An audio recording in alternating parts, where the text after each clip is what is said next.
Hello, നമ്മുടെ ഗീതാ ഗോവിന്ദം promo എത്തിയിരിക്കട്ടെ. അപ്പൊ ഇന്നത്തെ ഒരു പ്രൊമോയിൽ നമ്മുടെ അറയ്ക്കൽ വീട്ടിൽ വീണ്ടും കാര്യങ്ങൾ കലങ്ങി മറിഞ്ഞ ഒരു ബട്ടാണ് കേട്ടോ. കാരണം എന്ന് വെച്ചാൽ നമ്മുടെ ഗോവിന്ദ് നമ്മുടെ രാധികാമ്മയെ സംശയിച്ചപ്പോൾ നമ്മുടെ പ്രേക്ഷകരൊക്കെ ഭയങ്കര സന്തോഷിച്ചു. ഓ, രാധികാമ്മയുടെ കള്ളത്തരം ഇനിയെങ്കിലും നമ്മുടെ ഗോവിന്ദ് മനസ്സിലാക്കിയല്ലോ എന്ന് വിചാരിച്ചു. പക്ഷേ ഇതാ വേറൊരു കാര്യം അവിടെ നടക്കുന്നു. നമ്മുടെ രഞ്ജു അവിടെ നമ്മുടെ അനാർക്കലി വന്ന കാര്യമൊക്കെ നമ്മുടെ ഗോവിന്ദ് അറിഞ്ഞു. നമ്മുടെ രാധികാമ്മയെ കാണാൻ നമ്മുടെ അറയ്ക്കൽ വീട്ടിൽ നമ്മുടെ അനാർക്കലി വന്ന കാര്യമൊക്കെ നമ്മുടെ ഗോവിന്ദ് അറിഞ്ഞിട്ടുണ്ട്.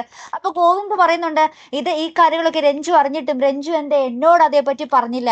അപ്പൊ അതിന് പിന്നിൽ എന്തോ ഉണ്ടെന്നല്ലേ വിചാരിക്കേണ്ടതെന്ന് നമ്മുടെ ഗീതുവിനോട് പറയുന്നുണ്ട്. അപ്പൊ ഗീതു അത് നമ്മുടെ രഞ്ജുവിന്റെ അടുത്ത് ചോദിക്കുമ്പോൾ രഞ്ജു പറയുന്നുണ്ട്, രാധികാമ്മയുടെ മുറിയിൽ അവർ തമ്മിൽ എന്താണ് സംസാരിച്ചതെന്ന് എനിക്കറിയാം. പക്ഷേ അത് നിങ്ങളോട് പറയാനുള്ള അനുവാദം എനിക്കില്ല. അത് ആരോടും പറയില്ല എന്ന് എന്റെ അമ്മ എന്നെ കൊണ്ട് സത്യം ചെയ്യിപ്പിച്ചിരിക്കുകയാണെന്ന് പറയുന്നുണ്ട്. അപ്പൊ മൊത്തത്തിൽ കാര്യങ്ങൾ കലങ്ങി മറിഞ്ഞുകൊണ്ടിരിക്കുക.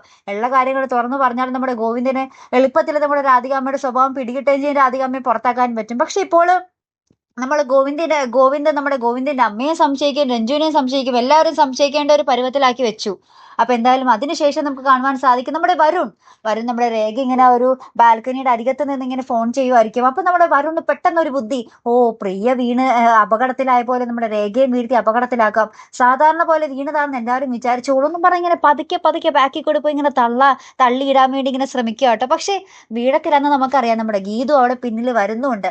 ആ ഒരു രംഗത്തിലാണ് നമുക്ക് പ്രൊമോ അവസാനിക്കുന്നത്. പിന്നെ എന്തൊക്കെയായിരിക്കും സംഭവിക്കാൻ പോകുന്നത്? വരുൺ രേഖയെ കൊല്ലാനാണ് നോക്കിയിരിക്കുന്നത്. അതെന്തായാലും നമ്മുടെ ഗോവിന്ദ് വെറുതെ വിടാൻ പോകുന്നില്ല, അല്ലെ? അപ്പൊ എന്തായാലും നമുക്ക് കാത്തിരുന്നതിനെ കാണും. അപ്പൊ ഇതുപോലെ പ്രൊമോ റിവ്യൂസിനും എപ്പിസോഡ് റിവ്യൂസിനും ഒക്കെ നിങ്ങൾ മറക്കാതെ ചാനൽ സബ്സ്ക്രൈബ് ചെയ്യുക. അടുത്തൊരു വീഡിയോ വരുന്നത് വരയ്ക്കും ഗുഡ് ബൈ.